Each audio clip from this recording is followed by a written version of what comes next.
মায়ের ভালোবাসার সত্যিই কোনো তুলনা হয় না। পাগলিটা মা হয়েছে, বাবা হয়নি কেউ। আমাদের আশেপাশে কিছু অমানুষের কারণেই পাগলিটার আজকে এই অবস্থা।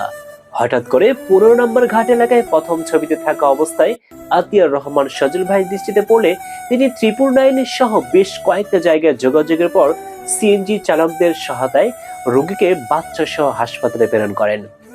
নিজের কষ্ট, মান সম্মান কিছুই বুঝতেছে না, কিন্তু বাচ্চাটিকে বেশ করে বুকে জড়িয়ে ধরে রেখেছে। এত কষ্টের মাঝেও মুখে কত সুন্দর মিষ্টি হাসি, হয়তো এরই নামই মা। হায় আল্লাহ, আমরা কোন দেশে বসবাস করি? পাগলও নিরাপদ নয়। পাগল হলে কি হবে? বাচ্চাকে কি সুন্দর আগলে রেখেছে। এটাই মায়ের ভালোবাসা। কি মন্তব্য করব কিছুই বুঝতে পারতেছি না। আহারে, অমানুষের বাচ্চারা কি যেই নারী জাতের গর্ভে তোর জন্ম নিয়ে সেই নারী জাত আজকে পাগল পড়ে?